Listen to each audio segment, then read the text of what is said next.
What's up, everybody? As promised, I wanted to do a Q&A in regards to my moving video I did yesterday. So I figured naturally there's gonna be questions. So let's answer them today. We can't answer them all, but I will answer the reoccurring ones and then any sort of unique question that I feel might pop up later on that I could answer now. I did this Q&A over on my Instagram at Danocracy. I popped it up last night.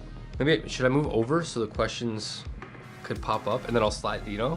No, that's stupid. No, it's kind of fun.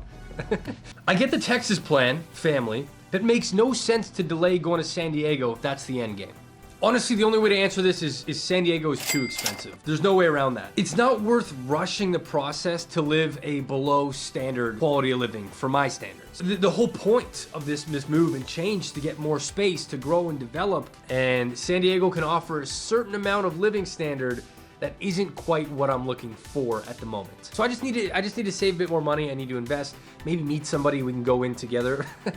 Honestly, I know a lot of people that own property with their significant other. It's so smart. You have two incomes, therefore it's more affordable. And I'm living off one income. Are you moving because you become comfortable? Do you find comfort in discomfort?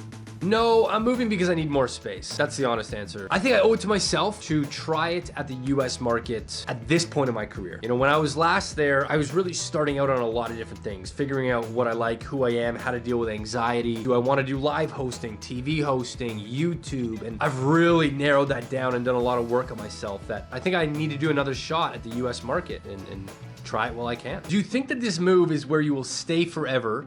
Is that the plan? Hope. To answer this question, no, I don't anticipate any of these places being my forever place. I don't think in forever. The idea of forever is too much. It's too much to think about. In my opinion, to live in one place forever, you're losing out on so much opportunity and growth and discovery of other places and cultures in the world. I don't see the benefit forever living in one place. Maybe once you have a family and kids, like that's something you desire, right? Because I know as a kid, I would not have wanted to move around a bunch. But in the single state that I'm in, putting down roots and being in a forever spot is just why? What's the point? What's the point? Now I know this is gonna come across in a way that's like, oh wow, so is that how you work with relationships too? Can't see yourself with one person. No, this is not in regards to relationships. I think you could still get a ton of experiences in life with one person, but I don't think you can get a ton of experiences in life with one location. There's a difference there. Are you scared? No, I'm not scared. I'm excited. At this point, I'm so excited to get out of this place. I've made this like my nest, you know, for so many years, and this is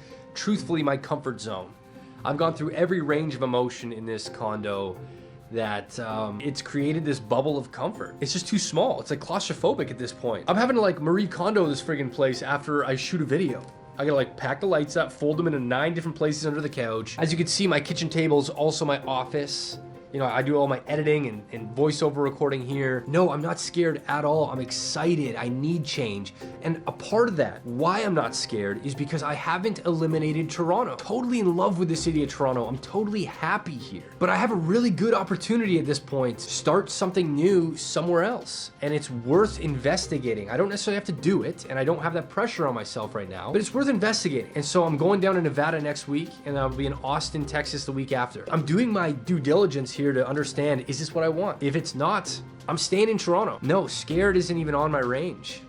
What will you miss most about Toronto other than friends and fam? I think I'll miss the familiarity the most. I know where I can get a good bagel. I know where I can watch a good sunset. I know where I could walk with Charlie and not be bothered by people. I know where I could watch an outdoor concert without having to pay. I just know the quirks of this city. And that's something that takes so many years of exploring and opportunity to discover. And so I've done that work. For any city you go, I know nothing about Austin. I know nothing about Las Vegas, which is also enticing to be like, oh, I can go explore and there's newness, right? Do you think being in a new place will bring new ideas? 1000%. I think the creative process just thrives under new environments. Even if I stay in the city of Toronto, the new house or townhouse that I buy is gonna offer its own sort of vibe. And I don't doubt that this has played a role in my art style. This grass wall, can you guys see? Yeah, my grass wall that you guys reference all the time, that only became a thing because there's a thermostat that's in the middle of that wall that I couldn't figure out what to design that wall with. So I'm like, oh, let's put a grass wall up that'll look sick. And now a lot of people are doing it. Just saying, I'm not saying I invented the grass wall, but just I'm noticing people are doing it and putting a neon sign up. Okay, like look, clubs did it. And that's what inspired me to do it. It was like,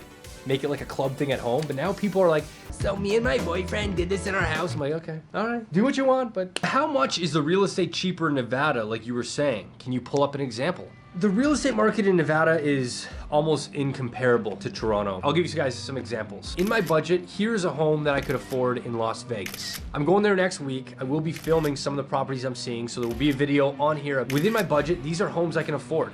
Now, I'm not saying I need that much house. This is why Las Vegas is on there. On the flip side, I know I cannot get seduced by a new house, a bigger house, new finishes, a nice fridge, 4 bedrooms. I have to understand I'm gonna be living there. That's where I'll be. I'll have no friends at the start, no family nearby. Put on some lenses that say, this is great, this is cool. Can I actually live here? Let's think about it. Growing up, I always wanted to have this big house. It's a lot of house for one person. I have to clean that whole house. I mean, big houses freak the shit out of me.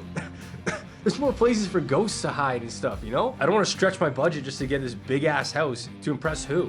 To show what friends, you know what I mean? Like, do you ever feel sentimental about leaving your current place? Yes, I'm such a sentimental person. So I've learned that I can't let myself be that way. If I do end up leaving Toronto, I can't have a going away party. That stuff hurts. And I want to explain this. Nostalgia to me makes me super sad. To some people, it fills them with joy and great memories. To me, it makes me really sad. I don't know why.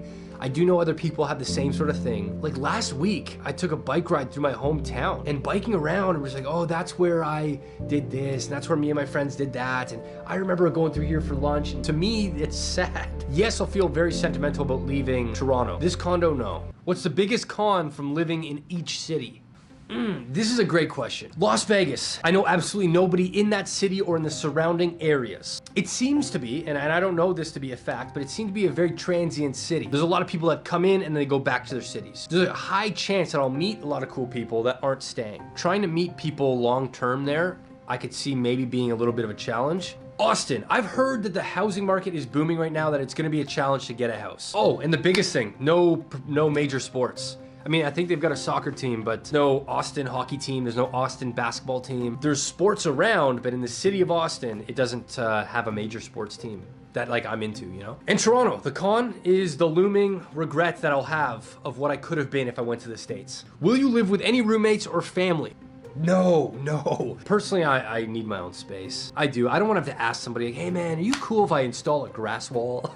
I could walk around butt-ass naked. These are things you can't really do with a roommate. No, I very much prefer living on my own. How do you adjust preparing to moving somewhere you're unfamiliar with? If I move to a new city, here's my game plan. The first month, letting the dust settle. I explore my immediate surrounding, my neighborhood. I take Charlie on all these walks in the immediate surrounding. Extreme exploring where I'm at, make that super familiar. And then from there, I'll be able to branch out, meet friends, and explore further. There's an adjustment period for me. What is different about where you're moving compared to where you are now? There's no real significant change of seasons. Your style can change with the seasons. Your fall jackets, your winter coats, your summer tank tops. Where I'm going, I could pretty much wear summer tank tops almost all year round. And as mentioned, the moment I cross that border, I gotta start again business-wise. That being a much bigger hurdle than anything we've talked about. As an entrepreneur, that makes no sense. So I have to make sense of that. If anybody knows any PR agencies down in the States, let me know. I've got a media kit that I've been sending around just to introduce myself. How long do you think you'll stay in the new spot? Minimum 1 year wherever I go. I have to make it work.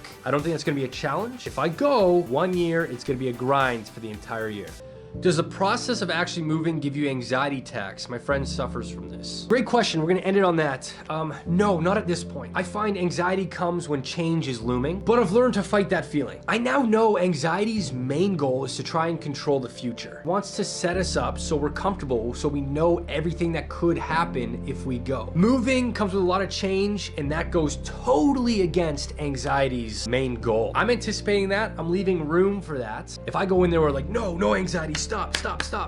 It's gonna fight back and it's gonna be way worse. I highly recommend reading this book called Dare. I've pushed it before on my YouTube. There's obviously no connection there, but I found it to be so beneficial. Yes, I'm anticipating anxiety, but I have a plan to deal with that. Thank you so much for asking the questions. Thank you so much for your support on this potential life decision that I'm gonna be doing. I booked everything last night. I'll be in Nevada next week, Las Vegas, and I'll be in Austin, Texas the week after. If you're along for this ride with me, I'll be exploring both those cities. I'll be filming everything. I'll be filming the homes that I go to look at, just so you guys guys can better understand sort of the environment that I would potentially be going into. It'll be a lot of fun. I'm looking forward to it. Thank you guys so much for watching. Thanks a lot for your questions, and I'll see you guys in my next video.